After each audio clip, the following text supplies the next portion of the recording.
नमस्कार दोस्तों, स्वागत है देव स्टोरी टेलिंग में, जहाँ हर एक कहानी सिर्फ सुनाई नहीं जाती है बल्कि जी जाती है। यह वही जगह है जहाँ कल्पनाएं हकीकत का रूप ले लेती है, जहाँ हर मोड़ पर एक नया रहस्य और हर अध्याय में एक नया रोमांचक आपका इंतजार करता है।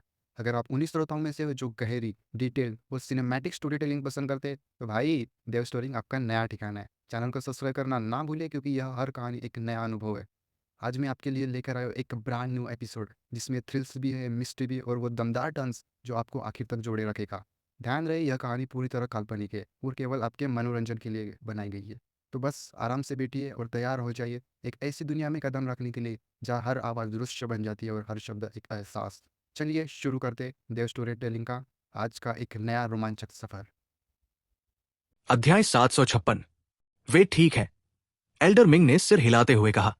वे। दक्ष ने एल्डर मिंग की ओर देखा। कुछ पल के लिए वो असमंजस में पड़ गया कि क्या बोले। थोड़ी देर बाद उसने ऊपर देखा और एल्डर मिंग से पूछा, वे मेरे पिता और मुझे ढूंढने क्यों नहीं आए? एल्डर मिंग ने दक्ष की ओर देखकर कहा, क्या तुम्हें लगता है कि इतने सालों से तुम्हारी मां और बहन ने तुम्हें और तुम्हारे पिता को छोड़ दिया है? क्या तुम उनसे नाराज हो? क्या तुम उनसे नाराज हो कि वे तुम्हें ढूंढने नहीं आए? दक्ष चुप हो गया। वो चिंतित तो था, लेकिन उस चिंता से परे, भीतर ही भीतर, वो कुछ शंक निष्कंक को मन में पाल रहा था। कुछ देर बाद दक्ष ने गहरी सांस ली और एल्डर मिंग की ओर देखते हुए पूछा, तक्षिका को किस तरह की जन्मजात बीमारी है? क्या आप इसका इलाज नहीं कर सकते? क्या मैं किसी काम आ पाऊंगा? श्रीमती तक्षिका की जन्मजात बीमारी बहुत दुर्लभ है। चूंकि आप उनके जुड़वा भाई हैं, इसलिए उन्होंने एक रास्ता खोज निकाला है और 80% संभावना है कि आप श्रीमती तक्षिका को ठीक होने में मदद कर सकते हैं। एल्डर मिंग ने कहा, क्या यह बहुत गंभीर मामला है? दक्ष ने पूछना जारी रखा। हम अब और देरी नहीं कर सकते, वरना इसके परिणाम अकल्पनीय होंगे। एल्डर मिंग ने दक्ष की ओर देखते हुए कहा, तो अगर मैं इस बार आपके साथ वापस जाऊं, तो मैं तक्षिका और अपनी मां को देख पाऊंगी? दक्ष ने एल्डर मिंग की ओर देखा। इस समय उनकी आंखों में जटिलता थी, घबराहट का एक संकेत, प्रत्याशा का एक अंश, यहां तक कि थोड़ा डर भी, लेकिन कुछ खुशी भी थी। उसका निरंतर लक्ष्य, उसकी लगन से की गई साधना, जल्द से जल्द एक सर्वशक्तिशाली व्यक्ति बनने की चाहत, ये सब उस दिन के लिए था जब वो अपनी मां और जुड़वा बहन को देख सकेगा। अब अचानक उसके सामने एक सुनहरा अवसर प्रकट हो गया था। वो जल्द ही उन दो लोगों से मिल सकता था जिनके बारे में वो 18 वर्षों से दिन रात सोचता आ रहा था। इस भावना ने दक्ष के लिए शांत रहना मुश्किल कर दिया। तुम्हें बस अपनी बहन को बचाना है। तक्षिका और शारदा से मिलने का सपना मत देखो, तुम उनसे मिलने के लायक नहीं हो। लगभग 50 वर्षीय बुजुर्ग एल्डर मिंग की चेतावनी के दौरान चुप रहे थे, लेकिन अब दक्ष के शब्दों को सुनकर वे बीच में बोलने से खुद को रोक नहीं पाए। उनकी आंखों में छिपी हुई अवमानना की झलक दिखाई दी। दक्ष ने अधेड़ उम्र के बुजुर्ग की ओर देखा, फिर एल्डर मिंग की ओर मुड़कर कहा, आपने अभी कहा कि केवल मेरे पास ही तक्षिका को ठीक करने में मदद करने का मौका है। बिल्कुल सही, मौका सिर्फ तुम्हारे पास है। एल्डर मिंग थोड़ा हैरान दिखे, लेकिन फिर भी उन्होंने सिर हिलाकर जवाब दिया, फिर अचानक मुझे ऐसा लगता है कि मैं नहीं जा रहा हूं। दक्ष ने एल्डर मिंग की ओर देखा और अचानक मना करते हुए कहा, मैं तो मैं हूं और तक्षिका तो तक्षिका है। हम कभी मिले नहीं हैं। मेरे लिए वो शायद एक अनजानी सी शख्सियत हो सकती है। मुझे अपने काम है, इसलिए मैं आपके साथ नहीं जाऊंगा। यह सुनकर एल्डर मिंग क्षण भर के लिए स्तब्ध रह गए। कुछ मामलों का फैसला करना आपके बस की बात नहीं है। बुजुर्ग ने दक्ष को घूर कर देखा। उनकी आवाज भारी थी, जिससे संकेत मिल रहे थे कि वे किसी भी क्षण प्रहार करने के लिए तैयार हैं। मुझे नहीं पता कि तक्षिका को ठीक होने में मदद करने के लिए आपको मुझसे क्या करवाना है, लेकिन मैं जानता हूं कि अगर आप मेरे पास आए हैं, तो इसका मतलब है कि आप मेरे बिना नहीं रह सकते। मैं अभी आपको हरा नहीं सकता, लेकिन अगर मैं अचानक मरने का फैसला कर लूं, तो आपका लक्ष्य शायद कभी पूरा नहीं होगा। दक्ष ने बड़े बुजुर्ग की ओर सीधे देखते हुए अपनी आंखों में दृढ़ता और भय पैदा करने वाली तीक्ष्णता के साथ कहा, मेरे सामने श्रेष्ठता दिखाने की कोई आवश्यकता नहीं है। यदि मैंने भी आपके जितनी साधना की होती, तो आप चाहे जो भी होते, मुझ पर चिल्लाने के योग्य नहीं होते। बच्चा। बुजुर्ग का चेहरा गंभीर हो गया। उनकी निगाहें दक्ष पर टिकी हुई थी। उनके अंदर एक अलग ही आभा उमड़ने लगी और उनकी आंखों में ठंडक की लहरें उठने लगी। उसके सामने खड़ा ये बच्चा तो पैदा ही नहीं होना चाहिए था। बड़े की नजरों में वो सिर्फ कबीले का एक धब्बा था। कुल हमेशा से इस दाग को पूरी तरह मिटाना चाहता था, लेकिन इसे साफ करना मुश्किल साबित हो रहा था। अब ये दाग खुद ही उसके सामने खुलकर चिल्ला रहा था। भला वो क्रोधित क्यों न होता? तुम मुझे मारने की हिम्मत नहीं करोगे, क्योंकि तुम्हें मेरी जरूरत है और तुम में मुझे मारने का साहस नहीं है। चाहे मैं तुम्हें कितना भी नाराज कर दूं, तुम मुझे मारने की हिम्मत नहीं करोगे। क्या मैं सही कह रहा हूं? दक्ष ने अर्धशताब्दी बुजुर्ग की ओर देखा। उसकी सुनहरी आंखों में व्यंग्य भरी मुस्कान झलक रही थी और उसने कहा, अगर हिम्मत है तो मुझे अभी मार डालो। क्या तुम्हारी हिम्मत है? अगर नहीं, तो अगली बार जब तुम मुझे मारने की कोशिश करोगे तो शायद मरने वाला तुम ही होगे। एक एक शब्द करके दक्ष की आवाज निकली। दक्ष की बातें सुनकर अधेड़ उम्र के बुजुर्ग का गंभीर चेहरा क्रोध से लाल हो गया। उनकी आभा में उतार चढ़ाव आने लगा और उनकी आंखों से मानो आग निकल रही थी। अगर नजरें जान ले सकती तो दक्ष को वो बुजुर्ग अब तक 10 बार मार चुका होता। पर्याप्त। एल्डर मिंग ने अधेड़ उम्र के बुजुर्ग को रोकते हुए दक्ष की ओर देखा और कहा, बच्चे, मैं जानता हूं कि तुम्हारे पास कुछ क्षमताएं और तरकीबें हैं, लेकिन मेरा विश्वास करो, तुम्हारी धमकियां अभी काफी नहीं है। शायद तुम सही हो, तुम्हारा घृणा करना स्वाभाविक है। बस अपने आप से इसलिए घृणा करो क्योंकि तुम काफी शक्तिशाली नहीं हो। हल्की सी आह भरते हुए एल्डर मिंग ने दक्ष की ओर देखा और कहा, मेरे साथ आइए। वहां पहुंचने के बाद आप जिससे भी मिलना चाहें, ये बुढ़िया आपके लिए व्यवस्था करने की पूरी कोशिश करेगी, लेकिन परिणाम की गारंटी नहीं दे सकती। दक्ष ने एल्डर मिंग की ओर देखा और कुछ देर सोचने के बाद हल्के से सिर हिलाते हुए कहा, ठीक है, मैं आपके साथ चलूंगा। आओ। एक दहाड़ के साथ वो दानव रूपांतरित हो गया। एल्डर मिंग और 50 वर्षीय बुजुर्ग वो दानव पर कूद पड़े। वूश। फिर चांदनी जैसी एक चमक ने दक्ष को घेर लिया। उस प्रकाश में दक्ष ने महसूस किया कि आसपास का अंतरिक्ष विकृत हो रहा है। उसके शरीर में सब कुछ स्थिर हो गया है और फिर वो बेहोश हो गया। भोर से पहले का अंधेरा छंट गया और सुबह की पहली किरण ने धीरे धीरे सोए हुए प्राणियों को जगा दिया। आकाश का नीला गुंबद धीरे धीरे रोशन हो गया। विक्रमपुर से कुछ दूरी पर बर्बर जानवर पर्वत श्रृंखला के ऊपर एक हल्की धुंध उठ रही थी, जिससे पहाड़ धुंधले और अलौकिक लग रहे थे। विक्रमपुर में सुबह सुबह सन्नाटा पसरा हुआ था। जब भोर की पहली किरण हल्के कोहरे को चीरती हुई निकली तो छोटे बच्चों और किशोरों के मार्शल आर्ट का अभ्यास करते हुए हमफहा की आवाजें विक्रमपुर में गूंजने लगी। आवाजें स्पष्ट, शक्तिशाली और दमदार ढंग से गूंज रही थी। किसी को नहीं पता था कि कल रात विक्रमपुर के एक खास हिस्से में जो कुछ भी हुआ, उससे यह पता चलता है कि एक बेहद शक्तिशाली विशेषज्ञ कभी इस बर्बर सीमावर्ती इलाके में आया था। वुहान साम्राज्य ने स्काई लेक साम्राज्य, गोल्डन स्टार साम्राज्य और झेंगहोंग साम्राज्य की संयुक्त सेनाओं को पराजित करने के बाद और तीनों साम्राज्यों की संयुक्त सेनाओं के कई शक्तिशाली विशेषज्ञों पर विजय प्राप्त करने के बाद एक भव्य राष्ट्रीय विजय का जश्न मनाया। इस भव्य राष्ट्रीय उत्सव के दौरान सम्राट ने तीनों सेनाओं को पुरस्कार देने का आदेश दिया, जिनमें से कई को मार्क्वेस और जनरल के पद पर नियुक्त किया गया। इनमें से महान चक्र संप्रदाय के पवित्र पुत्र को उनकी सहायता के लिए विशेष धन्यवाद दिया गया। ऐसा कहा जाता था कि ग्रेट व्हील संप्रदाय का पवित्र पुत्र एक पौराणिक व्यक्ति था, जिसके बारे में अफवाह थी कि वो कोई साधारण नश्वर नहीं था। यह भव्य उत्सव 3 दिनों तक चला और पूरा देश उन्माद में डूबा हुआ था, जिसमें अरबों शहरी निवासियों ने बलिदान और पूजा अर्चना की। ऐसी अफवाह थी कि राष्ट्रीय बलिदान के दौरान शाही राजधानी के ड्रैगन सिटी के भीतर 10,000 फीट तक सुनहरी रोशनी चमकी।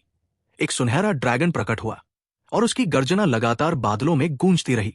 इससे शहर के अरबों निवासी और भी अधिक श्रद्धापूर्वक पूजा अर्चना करने और बलिदान चढ़ाने लगे, क्योंकि उनका मानना था कि ये एक दिव्य चमत्कार और साम्राज्य पर स्वर्ग से मिला आशीर्वाद है।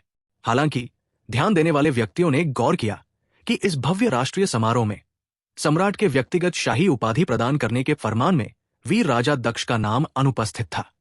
यहां तक कि विश्व संघ और स्वर्गीय पशु हॉल का भी बिल्कुल उल्लेख नहीं किया गया, जबकि अपरिचित पवित्र पुत्र का नाम पूरे साम्राज्य में गूंज रहा था। शाही महल का इरादा क्या है? क्या वे लोगों को हतोत्साहित करने की कोशिश कर रहे हैं?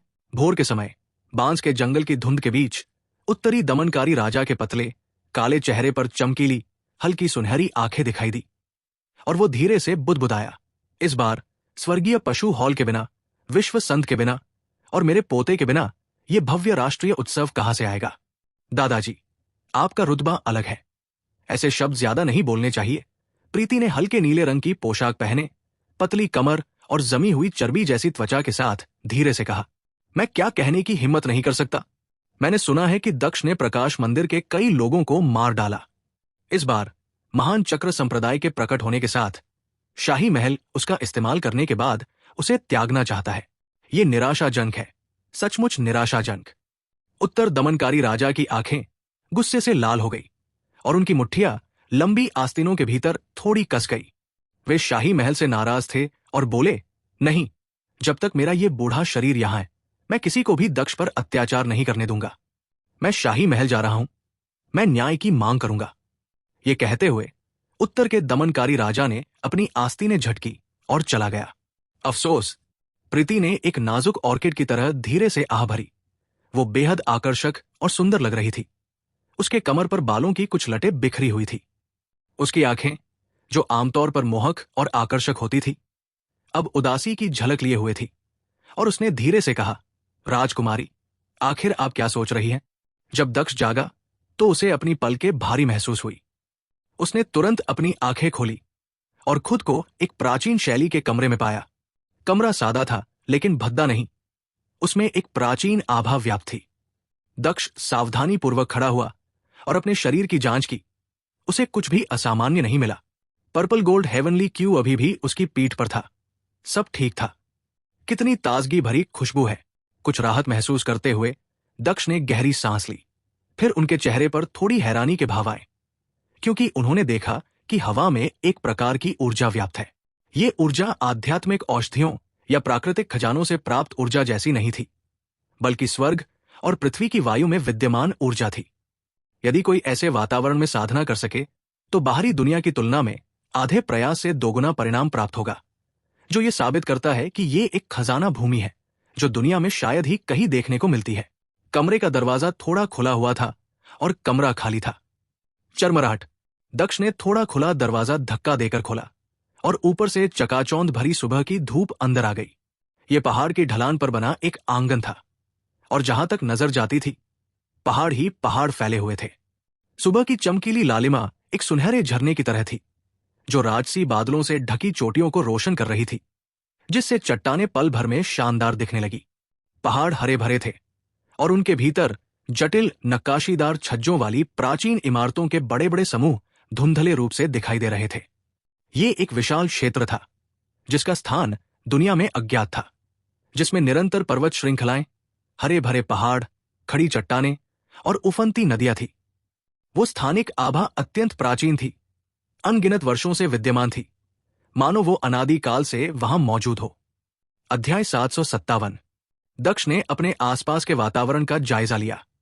पूरा स्थान प्राकृतिक ऊर्जा से भरपूर था और एक प्राचीन विशाल आभा पूरे क्षेत्र में व्याप्त थी। ये विशाल क्षेत्र लहरदार पर्वत श्रृंखलाओं के साथ बेहद खूबसूरत था। पर्वत की चोटियों पर विशाल बादल और धुंध छाई हुई थी, जिससे एक शुभ वातावरण का आभास हो रहा था। ऐसा लग रहा था मानो ये अमर लोगों और देवताओं की भूमि हो, जहां भव्यता और पवित्रता एक साथ विद्यमान हो। एक घुमावदार नीले पत्थर का रास्ता पहाड़ पर ऊपर की ओर जाता था, जिसमें प्राचीन सीढ़ियां सीधे पहाड़ की चोटी तक जाती थी। इस शिखर के चारों ओर अनगिनत अन्य शिखर ऊंचे खड़े थे, जो बादलों तक पहुंचते थे और कोहरे से ढके हुए थे। एक रहस्यमय आभा पूरे क्षेत्र में व्याप्त थी, जो अमरता का एहसास कराती थी। पर्वत की चोटी पर हरे भरे पेड़ पौधों, नीले पत्थर और काई से घिरा एक प्राचीन जीर्ण शीर्ण पत्थर का मंडप खड़ा था। एक आकृति पीठ के पीछे हाथ रखे खड़ी थी। उसके हल्के बैंगनी बालों की लटें धीरे धीरे लहरा रही थी। बालों के नीचे शूरा, असुर की तरह ठंडी और तीखी आंखें थी, जिनमें एक भयानक तीव्रता झलक रही थी। फिर भी इसके बावजूद वो व्यक्ति बेहद आकर्षक था। खबर पक्की हो गई है, इसे रक्षक विशंभर और दादी मिंग खुद लेकर आए हैं। इसका नाम दक्ष है। वो पहले से ही कबीले में शामिल है। पहाड़ पर नीले पत्थर की सीढ़ियों के नीचे से एक आवाज आई। तभी रेशमी वस्त्र पहने एक युवक प्रकट हुआ। अगले ही क्षण रेशमी वस्त्र पहने ये युवक रहस्यमय तरीके से बैंगनी बालों वाले व्यक्ति के बगल में प्रकट हुआ और उस सुंदर बैंगनी बालों वाले युवक से बोला, ये चौथी चाची का बच्चा है और तक्षिका का तथाकथित बड़ा भाई है। वो अभी यहां है। क्या आपके मन में कोई विचार है? वो तक्षिका से कैसे तुलना कर सकता है? मुझे नहीं पता कि कबीले ने उसे आने की अनुमति क्यों दी, लेकिन मुझे लगता है कि किसी को उसे याद दिलाना चाहिए कि ये उसकी जगह नहीं है। वो यहां सहज महसूस नहीं करेगा। हमें उसके भले के लिए ही काम करना चाहिए। बैंगनी बालों वाले युवक की आवाज बेहद शांत थी। उसमें किसी प्रकार का स्पष्ट स्वर लहर नहीं था। उसकी असुर जैसी आंखों में कोई हलचल नहीं थी। इस समय उनकी आंखों को केवल पहाड़ ही मानवीय उपलब्धि के शिखर के रूप में दिखाई दे रहे थे। क्या होगा अगर वो इस बार किसी और मकसद से आया हो, या अगर किसी ने जानबूझकर उससे परेशानी खड़ी करवाई हो? रेशमी वस्त्र पहने युवक ने हंसते हुए कहा, तो फिर उसे मार डालो। बैंगनी बालों वाले युवक ने अपनी आंखें थोड़ी ऊपर उठाईं और धीरे से बोला। उसकी आवाज अभी भी शांत और अविचलित थी। क्या आप स्वयं पहल करना चाहते हैं? रेशमी वस्त्र पहने युवक ने बैंगनी बालों वाले व्यक्ति से पूछा, मानो उसके शब्दों से अप्रभावित हो। क्या आपको लगता है कि वह योग्य है? बैंगनी बालों वाले युवक ने रेशमी वस्त्र पहने युवक का विरोध किया। फिर उसकी आंखों में हल्की सी चमक आई और उसने धीरे से कहा, ध्यान रखना कि चौथी चाची को पता न चले। आखिर चौथी चाची तो चौथी चाची ही है। पहाड़ विशाल और प्राचीन थे। मां तक्षिका, मैं यहां आ गया हूं। क्या तुम अभी यहां हो? पर्वत की चोटी पर दक्ष ने धीरे से कुछ बुदबुदाया। 18 वर्षों से यह वो स्थान था जहां वह दिन रात आने के लिए तरसता रहा था। अब वो आ चुका था और उसकी मां और बहन भी यहां थी। फिर भी वो उनसे मिल नहीं सका। इस समय दक्ष का दिल जटिल अवस्था में था। दबी हुई भावनाएं उमड़ रही थी। काव। जैसे ही दक्ष की बड़बड़ाहट धीमी हुई, दूर आकाश से एक राक्षसी जानवर की दहाड़ गूंजी। एक भयानक आभा फैल गई और 3 सिर और 6 पूंछ वाला एक विशालकाय उड़ने वाला जानवर किवे की तरह उड़ता हुआ दिखाई दिया। ये एक किमिंग है। दक्ष ने ऊपर देखा और थोड़ा कांप गया। वो भयानक उड़ने वाला जानवर वास्तव में किमिंग नामक एक दुर्जेय राक्षसी जानवर था। स्वर्गीय प्राणियों की सूची में किमिंग का स्थान बो नामक प्राणी से कम नहीं था। किंवदंती है कि यदि कोई मार्शल आर्टिस्ट किमिंग प्राप्त कर ले तो वो सभी दुष्ट और द्वेषपूर्ण प्राणियों को वश में करने में सक्षम होगा। काव। किमिंग आकाश में अपने पंख फड़फड़ा रहा था। उसकी चीख किसी फीनिक्स पक्षी की तरह थी, जो धातु को भेदने और पत्थर को चकनाचूर करने में सक्षम थी। उसके शरीर से एक भयानक आभा निकल रही थी, जो एक काले बादल की तरह मंडरा रहा था। उसकी उपस्थिति हृदय को कंपा रही थी। अगर मुझे इसका थोड़ा सा खून पीने को मिल जाए तो कितना अच्छा होगा। बस दिक्कत यह है कि इसकी साधना का स्तर थोड़ा कम है। यह अभी केवल पशु राजा स्तर के शुरुआती चरण में है। इसका असर उस वो पशु जितना अच्छा नहीं होगा। दक्ष ने अपने सामने दहाड़ते हुए किमिंग को देखा। यदि वो किमिंग का थोड़ा सा रक्त ग्रहण कर ले तो इससे न केवल उसकी हड्डियों और मज्जा को शुद्ध करने में मदद मिलेगी, बल्कि सभी दुष्ट और दुर्भावनापूर्ण प्राणियों का दमन भी होगा, जो एक महत्वपूर्ण अवसर होगा। हालांकि किमिंग अभी बीस्ट किंग स्तर के प्रारंभिक चरण में ही था, जिससे दक्ष को थोड़ा अफसोस हुआ। उसने पहले यदुवंशी परिवार में जिस बो नामक जानवर को देखा था, वो पहले से ही पशु सम्राट के स्तर पर था और उसके प्रभाव कहीं अधिक बेहतर होते। दक्ष के मन में इस समय ऐसे विचार आ रहे थे मानो ये किमिंग और बो नामक जानवर उसकी निजी संपत्ति हो, जिन्हें वह किसी भी समय अपने वश में कर सकता हो। और इस समय इस विशालकाय किमिंग की पीठ पर 1 दर्जन से अधिक आकृतियां थी। अगर उन्हें पता चल जाए कि किमिंग को देखते ही दक्ष का पहला विचार उसका खून पीने का था, तो कौन जाने वे क्या सोचेंगे। Swish swish swish swish. जैसे ही किमिंग ने अपने पंख फड़फड़ाए और पास आया, उसकी पीठ से कई आकृतियां तुरंत बाहर निकली, जो झिलमिलाते प्रकाश में लिपटी हुई थी। उनके शरीरों से निकलने वाले आभा मंडल धधकते सूर्यों के समान थे। दक्ष ने ऊपर देखा, फिर थोड़ा भौहें सिकोड़ी। गौर से देखने पर उसने पाया कि प्रकाश से घिरी आकृतियां हवा में खड़ी थी। लेकिन यह समझना मुश्किल नहीं था कि वे सभी 12 या 13 वर्ष के आसपास के लड़के थे। लेकिन इसमें कोई शक नहीं कि ये सभी युवा लड़के असाधारण रूप से शक्तिशाली थे, जिसके कारण दक्ष ने थोड़ा सा भौहें सिकोड़ी और फिर उसके दिल में एक गहरा सदमा लगा। प्रारंभिक मार्शल किंग क्षेत्र। दक्ष पूरी तरह से स्तब्ध रह गया। ये लगभग 10 छोटे लड़के, जो अभी भी बच्चों जैसे थे, सभी मार्शल किंग के क्षेत्र में थे। सबसे शक्तिशाली व्यक्ति तो प्रारंभिक मार्शल किंग स्तर के शिखर तक भी पहुंच चुका था। वहां एक छोटा लड़का भी था, जिसकी उम्र 10 साल से कम लग रही थी। दक्ष ने उसके शरीर की आभा को महसूस किया और पाया कि वो आश्चर्यजनक रूप से मार्शल मार्क्विस स्तर के शिखर पर थी। उफ! दक्ष खुद को अच्छे आत्मसंयम वाला मानता था, लेकिन अपने सामने का दृश्य देखकर वो स्तब्ध रह गया। 12 या 13 साल की उम्र में मार्शल किंग का स्तर और 10 साल से कम उम्र में मार्शल मार्क्विस का चरम स्तर, ये किस तरह की अवधारणा थी? अगर इनमें से किसी एक को भी बाहरी दुनिया में छोड़ दिया जाए तो वो अपने साथियों को तुरंत मारने के लिए काफी होगा। बाहरी दुनिया में कितने असाधारण रूप से प्रतिभाशाली व्यक्ति 30 वर्ष की आयु तक मार्शल मार्क्वेस के पद तक भी नहीं पहुंच सके, लेकिन यहां 10 साल से कम उम्र का एक छोटा लड़का पहले से ही मार्शल किंग के क्षेत्र में कदम रखने के संकेत दिखा रहा था। अगर यह खबर फैल गई तो इससे न सिर्फ सभी लोग सदमे में आ जाएंगे, बल्कि कोई भी इस पर विश्वास नहीं करेगा। ये उन्हीं में से एक होना चाहिए। इसकी हिम्मत कैसे हुई भागने की? इस बार हम इसे सबक सिखाएंगे। वो खुद आना चाहता था और अब भागने की हिम्मत कर रहा है। हम उसे सबक सिखाएंगे। युवा लड़के दक्ष को गौर से देख रहे थे। उनकी निगाहें अनफ्रेंडली थी और वे आपस में कानाफूसी कर रहे थे। हालांकि ये नन्हे लड़के अभी छोटे ही थे, लेकिन उनका व्यवहार असाधारण था। वे सभी असाधारण व्यक्ति थे, स्पष्ट रूप से महानता के लिए डेस्टिन थे, और उनमें ड्रैगन और फीनिक्स जैसी गरिमा थी। अरे, क्या तुम आत्मसमर्पण करने वाले हो, या पहले मैं तुम्हारी जमकर पिटाई कर दूं? बड़ी बड़ी आंखों वाले एक छोटे लड़के ने दक्ष को घूरते हुए चिल्लाया। अपनी कम उम्र के बावजूद वो पहले से ही काफी दबदबा दर्शाता था। आपने गलत व्यक्ति को पकड़ लिया है। दक्ष ने भौहें चढ़ाई।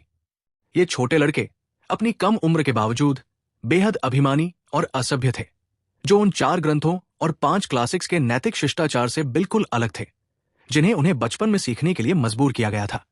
इससे दक्ष को बहुत बुरा लगा। कितनी गुस्ताखी! तुम बहस करने और आदेशों की अवहेलना करने की हिम्मत करते हो? तुम स्पष्ट रूप से हमारे कबीले के सदस्य नहीं हो। मैं तुमसे आखिरी बार पूछ रहा हूं, क्या तुम आत्मसमर्पण करोगे या मैं तुम्हें सीधे दबाकर मार डालूंगा? समूह में मौजूद अन्य लोगों की तुलना में उम्र में बड़ा दिखने वाला एक युवक आगे बढ़ा।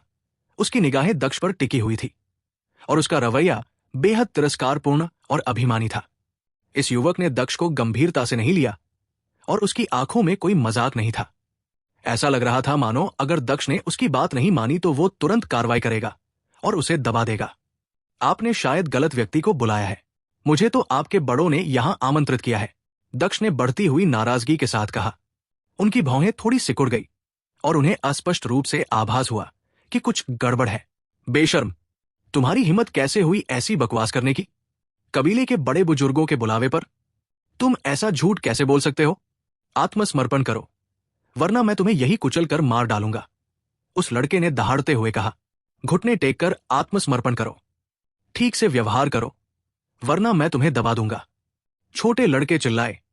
उनकी आवाजें दबी हुई गड़गड़ाहट की तरह गूंज रही थी।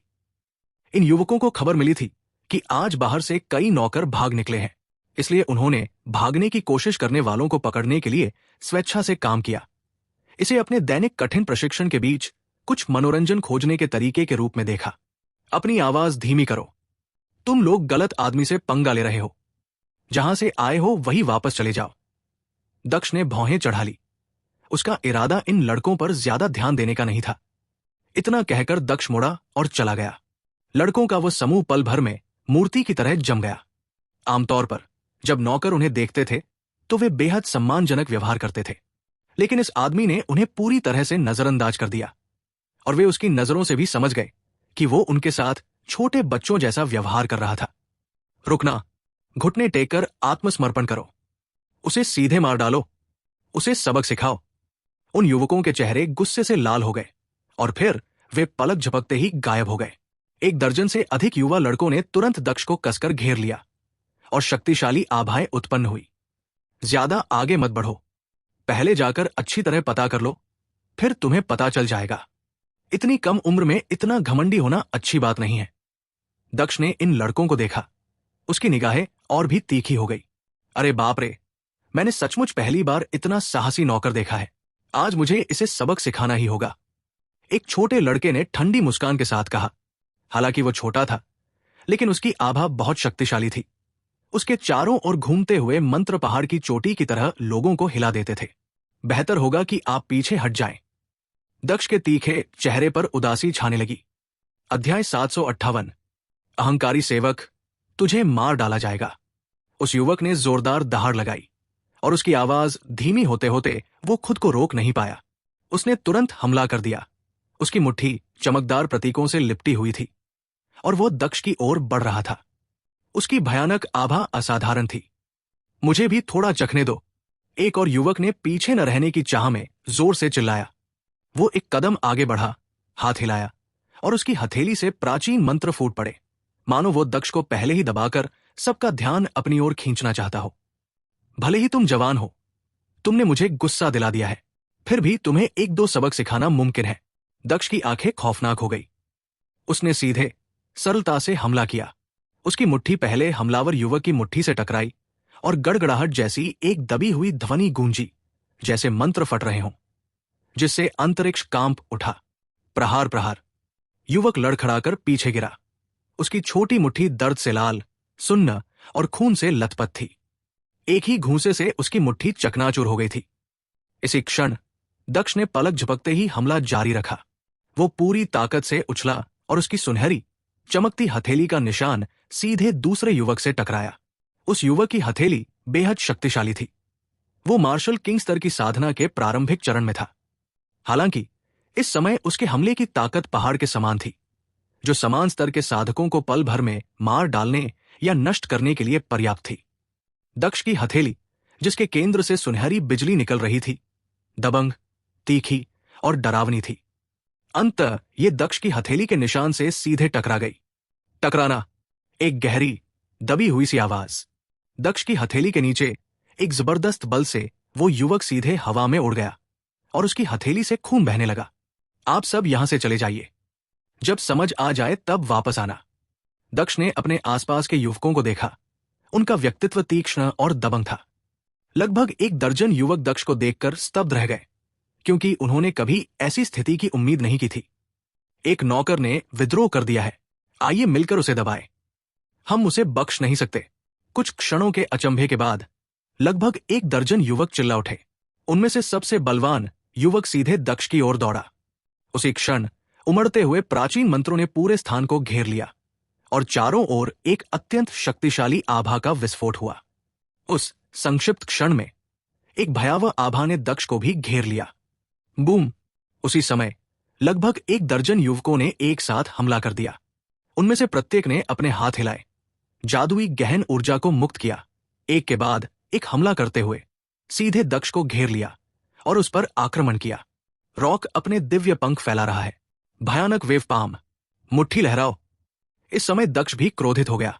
उसने अपने हाथ हिलाए और सुनहरे ताबीजों के पैटर्न फूट पड़े, जिन्होंने उसके चारों ओर मौजूद लगभग एक दर्जन युवकों के हमलों को सीधे रोक दिया और एक अद्भुत आभा उत्पन्न कर दी। ये युवक बेहद शक्तिशाली थे, पुरुषों के बीच सच्चे ड्रैगन थे, जिनमें ड्रैगन की हड्डियां और फीनिक्स जैसा व्यवहार था। लेकिन दक्ष भी कोई साधारण व्यक्ति नहीं थे। जो लोग दक्ष को नहीं जानते थे, उनके लिए तो कोई दिक्कत नहीं थी, लेकिन जो लोग उन्हें जानते थे, उनमें से कितने लोग उन्हें उकसाने की हिम्मत करते थे। Bang bang bang! अचानक ही जोरदार धमाकों की एक श्रृंखला गूंज उठी और लगभग एक दर्जन युवक हवा में उड़ते पतझड़ के पत्तों की तरह पल भर में इधर उधर बिखर गए।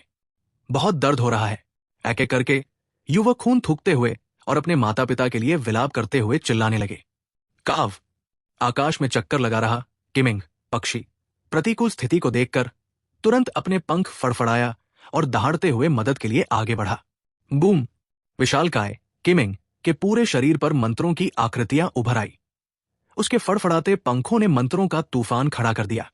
उसके 3 सिरों से मंत्रों से भरी प्रकाश की 3 किरणें निकली, जो गरज की तरह दक्ष की ओर बढ़ी। हालांकि जैसे ही किमिंग ने अपने 3 सिरों से जादुई प्रकाश की किरणें निकाली, दक्ष की आकृति पल भर में अपने मूल स्थान से गायब हो गई। वूश! दक्ष की आकृति एक मायावी सुनहरी परछाई में बदल गई, जो एक रोक की तरह उड़ती हुई एक देवता की तरह अलौकिक थी और सीधे किमिंग की पीठ पर उतर गई। काव! किमिंग सदमे से दहाड़ा। उसका पूरा शरीर चमकदार प्रतीकों से जगमगा उठा। भयानक अपार शक्ति का विस्फोट हुआ, जिसने दक्ष को सीधे झकझोर देने का प्रयास किया। अपने आप से व्यवहार करें।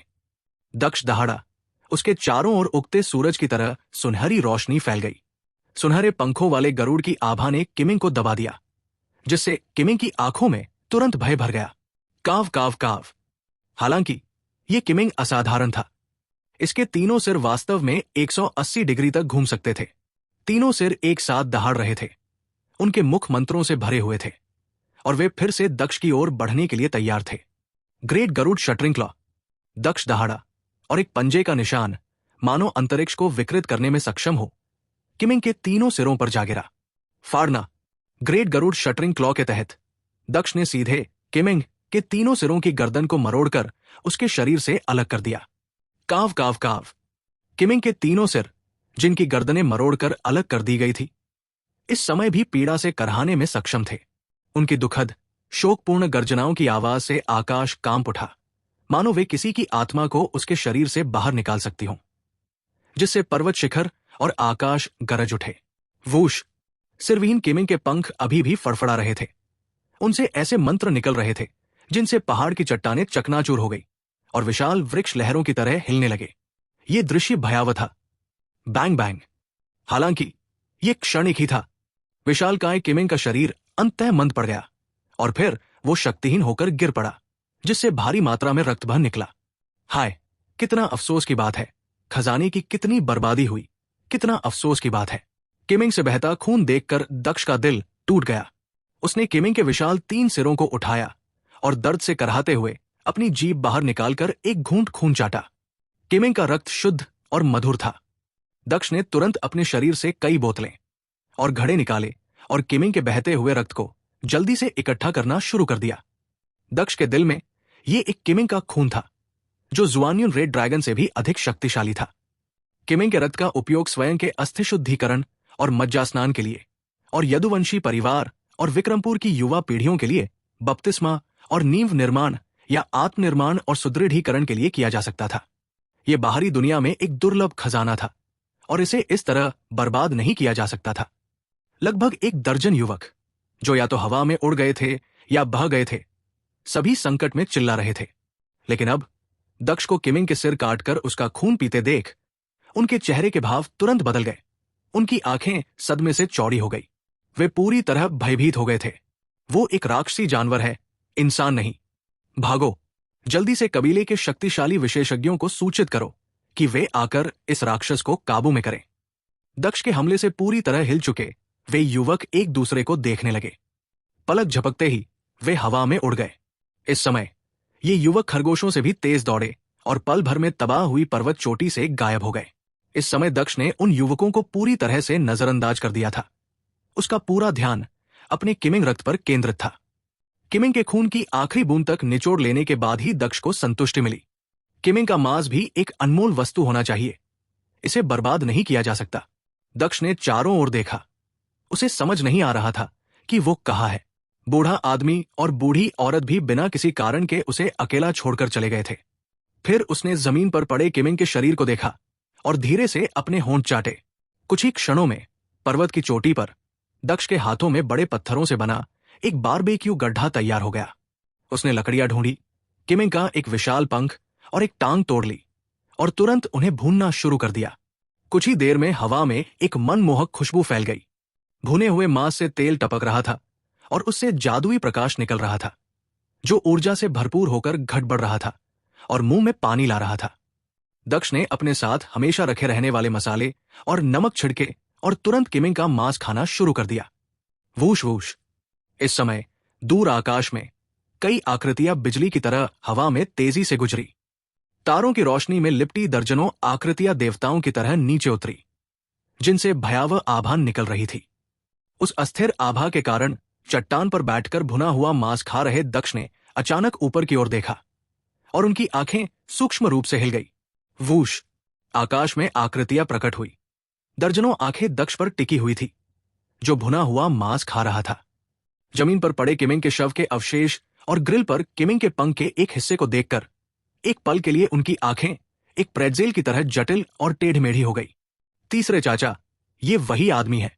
इसने किमिंग को टुकड़े टुकड़े कर दिया और हमें घायल कर दिया। ये आदमी तो राक्षसी जानवर है, इंसान नहीं। ये बहुत ही खूंखार है। भीड़ में वे लगभग 1 दर्जन युवक भी शामिल थे, जो जाने से पहले रोए और विलाप करते रहे थे। इस समय अपने पीछे मौजूद वयस्कों की सुरक्षा के कारण इन युवकों को दक्ष से बहुत कम डर लग रहा था। हालांकि उनके मासूम चेहरों पर अब भी डर के भाव झलक रहे थे। गड़गड़ाहट। हालांकि चाहे भुने हुए मांस की सुगंध के कारण ही सही, लगभग 1 दर्जन युवकों ने चुपके से ग्रिल पर भुने हुए मांस पर अपनी निगाहें गड़ा दी। अपनी जीभ चाटते हुए, अपनी लार निगलते हुए और उनके गले से गुड़गुड़ाहट की आवाजें निकलती रही। कई वयस्कों की निगाहें भी अनजाने में ग्रिल पर भुने हुए मांस पर जा पड़ी। तुम्हारी हिम्मत कैसे हुई?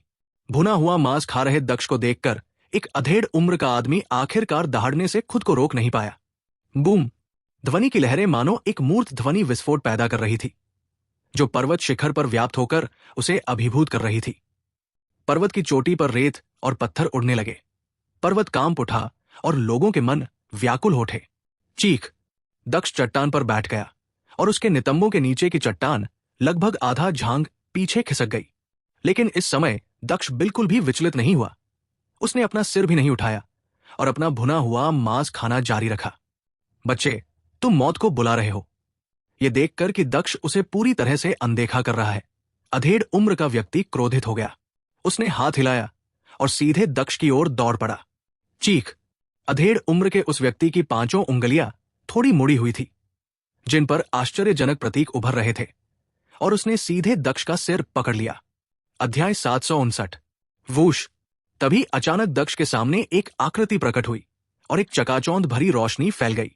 उसी क्षण अधेड़ उम्र के व्यक्ति के पंजे का निशान क्षैतिज रूप से खिसकने के लिए मजबूर हो गया, प्रकाश के घेरे के किनारों को छूते हुए, और सीधे पास की एक विशाल चट्टान को चकनाचूर कर दिया। उसी समय उसके चेहरे के भाव भी पूरी तरह बदल गए।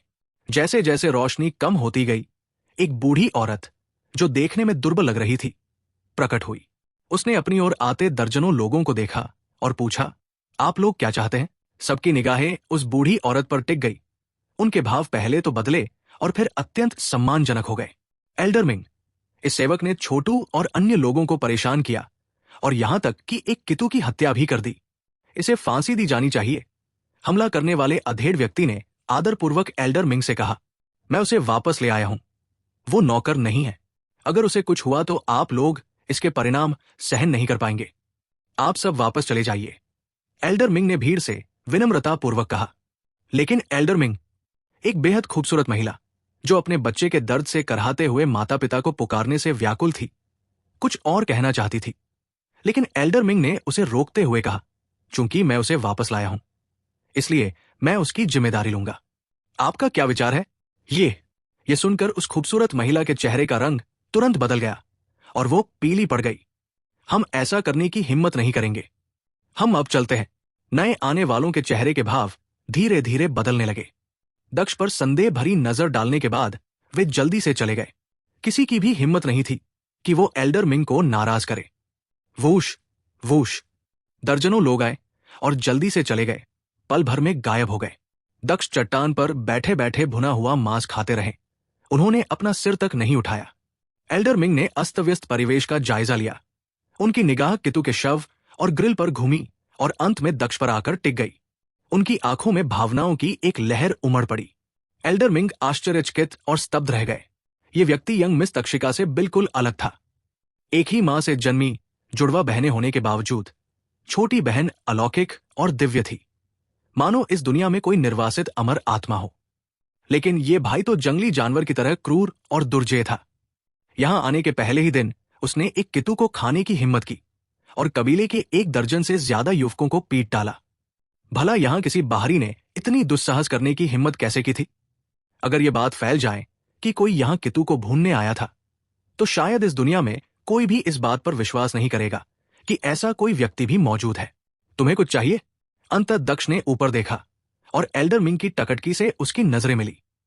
उसने कहा, नहीं तो अगर आप मुझे ऐसे ही घूरते रहे तो मैं खाना नहीं खा पाऊंगा। मैं सांसारिक भोजन नहीं खाता, खासकर मांस तो बिल्कुल नहीं। एल्डर मिंग ने दक्ष की ओर देखा। उनकी निगाहें सूक्ष्म रूप से घूमी। उन्होंने कहा, क्या तुम्हारा पेट भर गया है? अगर हां, तो मैं तुम्हें पहले यंग मिस तक्षिका के बारे में बताऊंगी। यह सुनकर दक्ष की निर्मल आंखों ने एल्डर मिंग की ओर देखा और उन्होंने सिर हिलाते हुए कहा, पिछले कुछ वर्षों में क्या मेरी बहन यहां ठीक रही है? क्या इस जगह पर किसी ने उसे परेशान किया है? एल्डर मिंग ने दक्ष की ओर देखा और कुछ सांसें लेने के बाद सिर हिलाते हुए कहा, स्वर्गीय बीमारी से पीड़ित होने के अलावा यंग मिस तक्षिका को आपसे बेहतर जीवन जीना चाहिए था। यहाँ के बड़े बुजुर्ग उन्हें बहुत पसंद करते हैं। ये अच्छा है, ये अच्छा है। ये सुनकर दक्ष के चेहरे पर हल्की सी मुस्कान आ गई। क्या आप जानते हैं कि युवा श्रीमती तक्षिका जन्म से ही सर्वोच्च शरीर वाली है? एल्डर मिंग ने पूछा। मुझे ज्यादा कुछ नहीं पता, लेकिन मैं इतना जरूर जानता हूं कि मेरी बहन को जन्म से ही सर्वोच्च शरीर प्राप्त है। मुझे लगता है कि यह बेहद शक्तिशाली है। दक्ष मुस्कुराया, क्योंकि उसे अपने शराबी पिता द्वारा लाए गए चित्रों और संदेशों से पहले ही पता चल गया था कि उसकी बहन एक सर्वोच्च शरीर के साथ पैदा हुई थी। एल्डर मिंग ने आह भरी और दक्ष की ओर देखते हुए कहा, लेकिन छोटी मालकिन भी जन्म से ही एक दिव्य विकार से ग्रसित है। तुमने मुझे कभी नहीं बताया। ये किस प्रकार का दिव्य रोग है? दक्ष ने एल्डर मिंग की ओर देखा। उसका हृदय चिंता और बेचैनी से भरा हुआ था। ये लोग अत्यंत शक्तिशाली थे। यदि वे भी उसकी बहन तक्षिका को ठीक नहीं कर सके, तो कोई कल्पना कर सकता है कि उसकी दिव्य बीमारी कितनी गंभीर होगी। युवा श्रीमती तक्षिका सूखे दिल की दिव्य बीमारी से पीड़ित है। एल्डर मिंग ने धीरे से कहा, सूखा हृदय एक दिव्य रोग है। यह सुनकर दक्ष बुरी तरह कांप उठा। गर्भ धारण करने के क्षण से ही मनुष्य का सार निरंतर चक्र की तरह रेशम के समान शुद्ध रूप से विकसित होता रहता है। सबसे पहले 3 मूल तत्व बनते हैं, फिर 2 गुर्दे। 2 गुर्दे बनने के बाद धीरे धीरे 2 आंखें प्रकट होती हैं। उसके बाद 2 बाहरी गुर्दे। 3 प्रतिभाओं के पूर्ण होने पर 5 आंतरिक अंग, 6 आंतरिक अंग, 4 अंग और 100 हड्डियां धीरे धीरे बनती हैं। इसके अलावा मानव शरीर में 5 तत्वों धातु, लकड़ी, जल, अग्नि और पृथ्वी की क्यूई ऊर्जा मौजूद होती है, जो 5 आंतरिक अंगों के अनुरूप होती है। धातु के लिए फेफड़े, लकड़ी के लिए यकृत, जल के लिए गुर्दे, अग्नि के लिए हृदय और पृथ्वी के लिए तिल्ली। मानव शरीर के सभी महत्वपूर्ण अंगों में से सिर और 5 आंतरिक अंग सर्वोपरि हैं। 5 आंतरिक अंग स्वर्ग और पृथ्वी के 5 तत्वों से परस्पर जुड़े हुए हैं। हृदय इन 5 आंतरिक अंगों में प्रमुख है। हृदय के मुरझाने की दिव्य विपत्ति के कारण 5 आंतरिक अंगों में से प्रमुख अंग का मुरझा जाना कितना गंभीर होना चाहिए। सूखे दिल की दिव्य बीमारी को लाइलाज कहा जा सकता है। कुल ने युवा श्रीमती तक्षिका के दिल को किसी और से बदलवाने पर विचार किया, लेकिन युवा श्रीमती तक्षिका का शरीर स्वाभाविक रूप से सर्वोच्च है। भला किसका दिल स्वाभाविक रूप से सर्वोच्च शरीर के साथ एकीकृत हो सकता है? एल्डर मिंग ने आह भरी और दक्ष की ओर देखते हुए विलाप किया। ये एक चमत्कार है कि यंग मिस तक्षिका अब तक जीवित है। कुल ने उनके दिल को पोषण देने के लिए बहुत संसाधन खर्च किए हैं, लेकिन फिर भी उनकी हालत बिगड़ती जा रही है और अब और देरी नहीं की जा सकती। आपकी मुझसे क्या कराने की इच्छा है? दक्ष ने एल्डर मिंग से पूछा। अगर वे उनसे मिलने गए थे तो उन्हें कोई ना कोई समाधान जरूर मिल गया होगा। एल्डर मिंग ने दक्ष को देखा, काफी देर तक चुप रहे, फिर दोबारा उसकी ओर देखकर कहा, बच्चे, मैं अब तुम्हें एक जगह ले जाऊंगा। क्या आप मुझे मेरी मां और बहन से मिलने ले जा रहे हैं? दक्ष ने एल्डर मिंग की ओर देखा। उसकी आंखों में उम्मीद और घबराहट दोनों झलक रही थी। एल्डर मिंग की आंखें किसी प्राचीन कुएं की तरह शांत थी। उन्होंने कहा, मेरे साथ आओ। वहां पहुंचते ही तुम्हें पता चल जाएगा। हरी भरी घाटी में बहती धाराओं पर छोटे छोटे पुल बने हुए थे और वातावरण में एक प्राचीन आभा व्याप्त थी। हर जगह विदेशी फूल और दुर्लभ जड़ी बूटियां खिल रही थी और यहां तक कि आध्यात्मिक औषधियां भी प्रचुर मात्रा में उपलब्ध थी। जंगलों के बीच सफेद पक्षी चहचहा रहे थे और आध्यात्मिक जीव घूम रहे थे। ये सभी दुर्लभ प्राणी थे जो बाहरी दुनिया में दिखाई नहीं देते थे। ये एक स्वर्गीय क्षेत्र जैसा था। एल्डर मिंग के पीछे चलते हुए दक्ष एक घाटी में पहुंचा। गहरी घाटी में एक शांत प्राचीन आंगन था।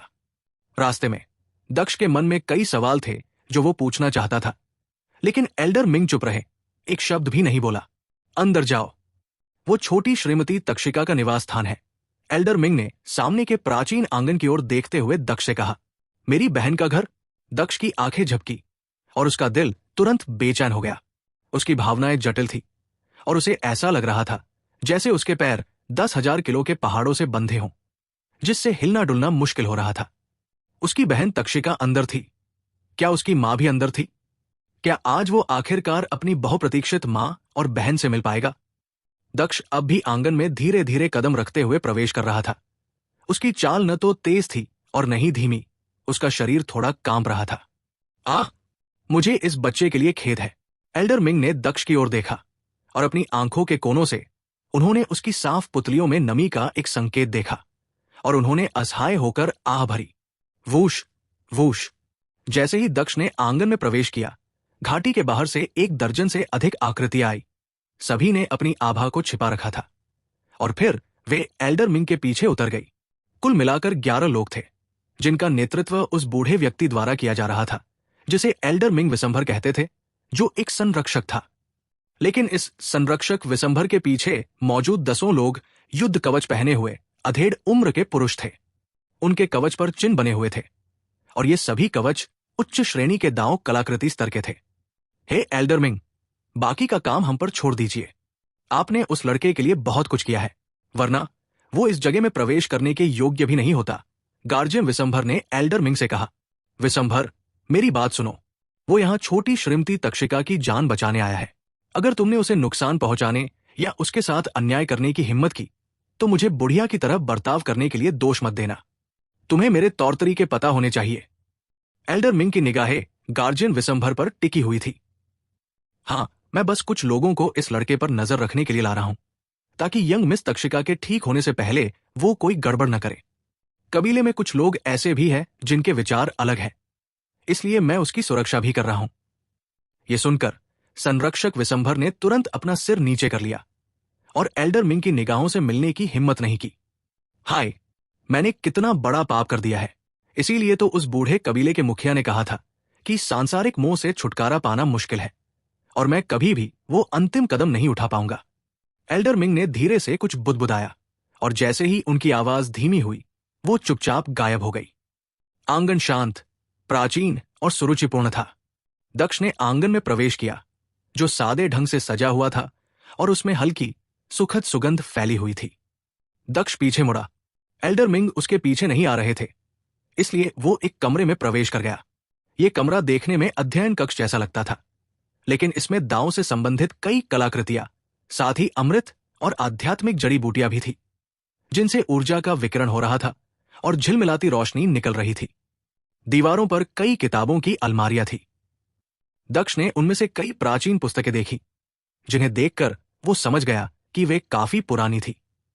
लेकिन इन किताबों की अलमारियों पर युद्ध कौशल से संबंधित कई जेड पर्चियां और जानवरों की हड्डियां भी थी, जिनमें से कोई भी साधारण वस्तु नहीं थी। अगर ये उसकी बहन का निवास स्थान न होता तो दक्ष को शायद अपने हाथों पर काबू रखना मुश्किल होता और वो इन सभी चीजों को पैक करके कहीं और रख देता। किसी के लिए जानवरों की हड्डियां, युद्ध कौशल और कई औषधियां और आध्यात्मिक जड़ी बूटियां एक अध्ययन कक्ष में रखना कल्पना करना कठिन था। दक्ष के होठों पर हल्की सी मुस्कान आ गई। क्या ये मेरी बहन का अध्ययन कक्ष है? मुझे आश्चर्य होता है कि क्या वो आमतौर पर इस कमरे में पढ़ती है या मार्शल आर्ट का अभ्यास करती है। लगता है मेरी बहन का स्वभाव आम लड़कियों से कुछ ज्यादा अलग नहीं है। अध्ययन कक्ष में दक्ष ने एक प्राचीन लकड़ी की मेज देखी। मेज पर जुआन शैली के कई कागज बड़े करीने से रखे हुए थे। उनमें से एक चित्र मेज पर पड़ा था। चित्र काला और सफेद था, लेकिन जैसे ही दक्ष की नजर उस पर पड़ी, उसका दिल तुरंत बुरी तरह कांप उठा, मानो उसे बिजली का झटका लगा हो। चित्र में एक दृढ़ चेहरे वाले व्यक्ति को दर्शाया गया था, जिनकी नुकीली भौहें कनपटी की ओर उठी हुई थी। उनकी घनी घुंघराली पलकों ने उनके अन्यथा मजबूत और कोणीय चेहरे की विशेषताओं को कुछ हद तक नरम बना दिया था। अध्याय 760। चित्र में दिख रहे व्यक्ति की आंखें गहरी थी, जिनमें बिजली की हल्की सी चमक थी। उसके पतले होठों पर हल्की सी मुस्कान थी, एक शुद्ध और मासूम मुस्कान। शराबी पापा। दक्ष का पूरा शरीर कांप रहा था। हालांकि चित्र में दिख रहा आदमी शराबी पिता से काफी छोटा था, लेकिन निस्संदेह वो वही था। चित्र लेने के लिए हाथ बढ़ाते ही दक्ष को उसके नीचे 3 और चित्र मिले। दूसरा चित्र एक महिला का था, जो अलौकिक और स्वतंत्र थी, मानो कोई अमर आत्मा संसार में अवतरित हो रही हो, सुंदर और अलौकिक। ये मां का चित्र है। दक्ष का दिल एक बार फिर बिजली के झटके की तरह कांप उठा। उसने तस्वीर में दिख रही महिला को पहले भी एक क्षणिक भ्रम में देखा था। वो वास्तव में उसकी मां थी। तीसरे चित्र में दक्ष ने खुद को ठीक वैसे ही देखा जैसे वह दर्पण में देखते हैं। चेहरे की बनावट, आंखें, नाक और होंठ बिल्कुल एक जैसे थे। अंतर सिर्फ इतना था कि उनके चित्र में उन्होंने एक लंबा चोगा पहना हुआ था और उनकी पीठ पर बैंगनी सुनहरे रंग की कोई दिव्य आकृति नहीं थी। चौथे चित्र को देखकर दक्ष का दिल एक बार फिर कांप उठा।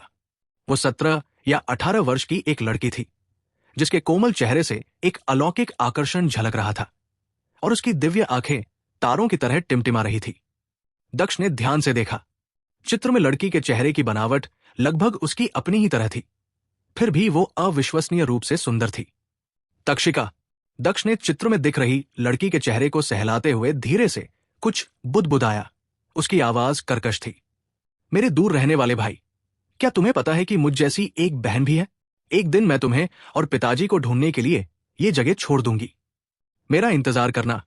चित्र के पीछे दक्ष ने बारीक अक्षरों में तक्षिका लिखा हुआ देखा। उस प्राचीन लकड़ी की मेज पर और भी कई चित्र रखे हुए थे। दक्ष ने एक एक करके उन चित्रों का निरीक्षण किया। अधिकांश चित्र शराबी पिता, माता और स्वयं दक्ष तथा उनकी बहन तक्षिका के थे। उनमें से अधिकांश चित्र स्वयं उनके और उनकी बहन तक्षिका के थे, जो तब से थे जब वे 11 या 12 वर्ष के थे। यह स्पष्ट था कि पहला चित्र बहुत ही अनाड़ीपन से बनाया गया था और दोनों चित्र लगभग एक जैसे ही बनाए गए थे। प्रत्येक चित्र के पीछे उनकी बहन तक्षिका द्वारा नाजुक अक्षरों में एक पंक्ति लिखी गई थी, जिसमें दैनिक जीवन के कुछ अंश और अपने पिता और भाई के लिए उनकी तड़प का विवरण दिया गया था। दरअसल मेरा एक बड़ा भाई है। मां ने मुझे बताया कि मेरा एक जुड़वा भाई है जो बिल्कुल मेरे जैसा दिखता है। वो अभी पिताजी के साथ है। मां ने कहा कि जब मैं पूरी तरह से ठीक हो जाऊंगा तो मैं जाकर अपने भाई और पिताजी को ढूंढ सकता हूं। मुझे नहीं पता क्यों, लेकिन कबीले के लोग मेरे पिता और भाई के बारे में बात करने को तैयार नहीं है। वे तो यहां तक कहते हैं कि उन्हें कुछ पता ही नहीं है। आखिर चल क्या रहा है? कितनी खुशी हुई। आज मां ने मेरे लिए पिताजी का चित्र बनाया। वो बिल्कुल वैसे ही सुंदर और आकर्षक है जैसा मैंने सोचा था। इसमें कोई हैरानी की बात नहीं कि मां पिताजी से इतना प्यार करती है। आज अभ्यास के दौरान गलती से मेरे दिल पर चोट लग गई। मेरी छाती में इतना दर्द हो रहा है जैसे मैं मरने वाली हूं। लेकिन मैं मर नहीं सकती। मुझे मां की बातों पर विश्वास है। मैं अब भी भाई से मिलना चाहती हूं और मैं अब भी पिताजी से मिलना चाहती हूं। उस समय आखिर हुआ क्या था? हमारा परिवार एक साथ क्यों नहीं रह सकता? मुझे कोई नहीं बता सकता, दादी मिंग भी नहीं। लेकिन मैं इसका जवाब जरूर ढूंढूंगी। इस साल मैं 16 साल का हो गया हूं। आज मेरा जन्मदिन है और मेरे भाई का भी। मेरी मां मेरे साथ है। मुझे आश्चर्य है कि क्या मेरे भाई के साथ मेरे पिता भी हैं। काश हमारा परिवार एक साथ होता। आज मैंने मां को चुपके से आंसू बहाते हुए भी देखा। मुझे पता है कि मां को पिताजी और भाई की भी बहुत याद आती है। आज फिर से मेरे सीने में दर्द हो रहा है। मुझे डर लग रहा है कि मैं मर जाऊंगा। लेकिन मैंने अभी तक भाई को नहीं देखा है और मैंने अभी तक पिताजी को भी नहीं देखा है। भाई, हम एक ही दिन पैदा हुए थे, एक ही कद के। लोग कहते हैं कि बड़े भाई हमेशा छोटी बहनों पर बहुत प्यार लुटाते हैं। क्या तुम भविष्य में मुझ पर भी इतना प्यार लुटाओगे? अगर मैं तुम्हें गुस्सा दिलाऊं तो क्या तुम मेरी बात मानोगे? भाई, पिताजी, आप कहाँ हैं? इस समय मुझे आपकी बहुत याद आ रही है। मैंने सुना है कि जुड़वा बच्चों का टेलीपैथिक कनेक्शन होता है। मैं अभी आपके बारे में सोच रही हूं। क्या आप भी इतनी दूर मेरे बारे में सोच रहे होंगे? या शायद आपको पता भी ना हो कि यहां एक बहन आपके बारे में सोच रही है। प्रत्येक चित्र पर नाजुक अक्षरों में एक पंक्ति लिखी हुई थी जो तक्षिका की तड़प को बयां कर रही थी। टपकना, टपकना। चावल के कागज पर आंसू गिरे जो नाजुक लिखावट की पंक्तियों पर टपक रहे थे। दक्ष के दृढ़ चेहरे से आंसू बह रहे थे, गालों से टपकते हुए टप टप टप। आंसुओं ने चावल के कागज पर बने छोटे अक्षरों को भिगो दिया, मानो दक्ष का दिल पिघल रहा हो। इस क्षण दक्ष अपनी भावनाओं को और दबा नहीं सका। उसकी आंखों से गर्म आंसू बहने लगे। जब भावनाएं तीव्र होती हैं तो एक पुरुष भी आंसू बहा सकता है। ये मत कहो कि पुरुष के आंसू आसानी से नहीं बहते। ऐसा तभी होता है जब भावनाएं अपनी गहराई तक नहीं पहुंची होती है। बहन, उसकी आवाज भारी थी। भावनाओं से उसका गला भर आया था। चित्र में सुंदर लड़की को देखकर दक्ष का दिल कांप उठा। गड़गड़ाहट। अचानक अंतरिक्ष में कंपन हुआ और आंगन के चारों ओर आकाश और पृथ्वी की ऊर्जा में उतार चढ़ाव आने लगा। ताबीजों की सरणी। दक्ष की आध्यात्मिक शक्ति बाहर की ओर फैल गई और उसकी आकृति पल भर में उस स्थान से गायब हो गई। आंगन के बाहर ऊर्जा में उतार चढ़ाव आया, फिर वो बिना किसी निशान के गायब हो गई। लेकिन इस समय दक्ष ने चारों ओर देखा और महसूस किया कि आंगन के चारों ओर एक शक्तिशाली ताबीजों का घेरा बना दिया गया है। अगर कोई इसे छूता तो उसे तुरंत ही एक बड़ी विपत्ति का सामना करना पड़ता। तुम मुझे फंसाना चाहते हो? दक्ष ने दूर स्थित आंगन की ओर देखा। एल्डर मिंग की आकृति गायब हो चुकी थी और आंगन के बाहर एक बूढ़े व्यक्ति की आकृति प्रकट हुई, जिसके साथ कई कवचधारी व्यक्ति थे जिनकी आभा बहुत शक्तिशाली थी। तुम मुझे फंसाने की काबिलियत नहीं रखते। तुम खुद को बहुत बड़ा समझते हो। ये सिर्फ तुम्हें मुसीबत खड़ी करने से रोकने के लिए है। असल में ये तुम्हारे भले के लिए है, तक्षिका का इलाज करने से पहले किसी भी दुर्घटना को रोकने के लिए। ये तुम्हारी सुरक्षा है। रक्षक विशंभर ने आंगन के सामने खड़े दक्ष को देखा। उसकी आंखों में व्यंग्य की झलक थी और उसने कहा, बच्चे, ये मत कहना कि मैंने तुम्हें चेतावनी नहीं दी थी। बाहर आने के बारे में सोचना भी मत। हालांकि ये छोटा ताबीज घेरा साधारण है, लेकिन तुम्हारी साधना के स्तर को देखते हुए, चाहे तुम 100 गुना अधिक शक्तिशाली ही क्यों न हो जाओ, बाहर निकलने की कोशिश करना केवल मुसीबत मोल लेना होगा। जब आप चाहते हैं कि मैं किसी को बचाऊं, तो मुझे फंसाने की क्या जरूरत है? आप ये कैसे कह सकते हैं कि ये मेरे भले के लिए है? अगर आप मुझे कोई स्पष्टीकरण नहीं देंगे तो मैं बिल्कुल भी नहीं फंसूंगा। दक्ष दहाड़ा। उसे महसूस हो रहा था कि यहां सब कुछ सतह पर जैसा दिख रहा है उससे बहुत अलग है। रक्षक विशंभर को ध्यान से देखते हुए दक्ष ने गहरी आवाज में कहा, क्या ऐसा हो सकता है कि मेरी मां और मेरी बहन तक्षिका भी आपके द्वारा यहां फंसाई गई हो? स्पष्टीकरण? मैं तुम्हारे जैसे नन्हे चींटी को क्यों समझाऊं? शुक्र है कि उस समय कबीले ने तुम दोनों नीच बाप बेटे को पूरी तरह से नष्ट नहीं किया, वरना अब तक्षिका को बचाना नामुमकिन होता। तुम्हारा जीवन उद्देश्य तक्षिका के लिए ही है। यही नियति है। रक्षक विशंभर ने दक्ष को हल्के से व्यंग्य भरी मुस्कान के साथ देखा और कहा, तुम्हारी मां और तक्षिका की बात करें तो वे हमेशा से ठीक रही है, लेकिन उनके बारे में बात करना तुम्हारा काम नहीं है। बाहर से आया नाजायज बच्चा, इस मामले का हल जल्द ही निकल जाएगा। यही नियति है। तुम्हारा दिल तक्षिका के लिए धड़कता रहेगा। जब तक्षिका अपनी परेशानियों का समाधान कर लेगी तो वो जन्म से ही सर्वोच्च होगी और दुनिया पर अपना प्रकाश फैलाएगी। मैं समझ गया। हृदय को नष्ट करने वाली इस भयानक बीमारी के लिए हृदय प्रत्यारोपण की आवश्यकता है। मेरे हृदय की आवश्यकता है। इसीलिए तो आप मुझे यहां लाए हैं। दक्ष ने रक्षक विशंभर को देखा। उसका हृदय अशांत था। वो शांत नहीं हो पा रहा था। उसका मन जटिल विचारों से भरा हुआ था और उसका शरीर कांपने लगा था। तुम तक्षिका के जुड़वा भाई हो। तुम दोनों एक ही गर्भ से पैदा हुए हो। तुम्हारा रक्त और ऊर्जा आपस में जुड़े हुए हैं। अगर तुम्हारा हृदय तक्षिका को दे दिया जाए तो सफलता की 80% से अधिक संभावना है। रक्षक विशंभर ने दक्ष की ओर देखते हुए हल्के व्यंग्यपूर्ण मुस्कान के साथ कहा, और उस समय अंततः तुम्हारा इस दुनिया में कोई अस्तित्व नहीं होना चाहिए। कांपते शरीर के साथ दक्ष के विचार जटिल और अस्त व्यस्त थे। उसने पहले सोचा था कि इस बार वो आखिरकार अपनी मां और बहन को देख पाएगा, जिनके लिए वह दिन रात तरसता रहा था। बाद में पता चला कि उसके आने का उद्देश्य केवल उसका दिल ले जाना था। 10 वर्षों तक मूर्ख के नाम से बदनाम होकर वो विक्रमपुर से निकला, डार्क फॉरेस्ट में प्रवेश किया, हेवनली मार्शल अकादमी में गया, वुहान साम्राज्य की शाही राजधानी ड्रैगन सिटी को भेदते हुए डार्क फॉरेस्ट को पार करते हुए सेंट्रल पैलेस में प्रवेश किया और अंत में प्राचीन स्वर्ग संप्रदाय में प्रवेश किया। रास्ते में सभी दुश्मनों को खदेड़ते हुए केवल उस दिन के लिए जब वो अपनी मां के प्यार का आनंद ले सके, अपनी बहन को देख सके और परिवार के साथ पुनर्मिलन कर सके। और अब वो उस जगह पर पहुंच गया था जिसकी उसे दिन रात से चाह थी, वो जगह जिसे वो कभी नहीं ढूंढ पाया था, इस उम्मीद में कि वो उन्हें जल्द ही देख लेगा। तभी उसे एहसास हुआ कि ये दूसरी तरफ से बिछाया गया मौत का जाल था। वे उसकी बहन को बचाने के लिए उसका दिल चाहते थे। अगर वे उसका दिल निकाल लेते तो उसकी मौत निश्चित थी। क्या उसकी मां को पता था? क्या उसकी बहन को पता था? दक्ष का हृदय एक विचित्र जटिलता और अकथनीय क्षति की भावना से भरा हुआ था। इस संसार में तुम्हारे अस्तित्व का उद्देश्य तुम्हारा हृदय है। मैंने तुम्हें वो सब बता दिया है जो बताना आवश्यक था, ताकि तुम ये चींटी अन्य सभी विचारों को त्याग सको। उन चीजों के सपने मत देखो जो केवल दिवास्वप्न है। विशंभर ने उपहास किया। जल्द ही ये दाग जिसे मिटाना असंभव था आखिरकार पूरी तरह से धुल जाएगा। दक्ष ने अपना सिर उठाया और अचानक उसकी आंखों में सुनहरी रोशनी चमक उठी। उसने विशंभर को घूरते हुए दहाड़ लगाई।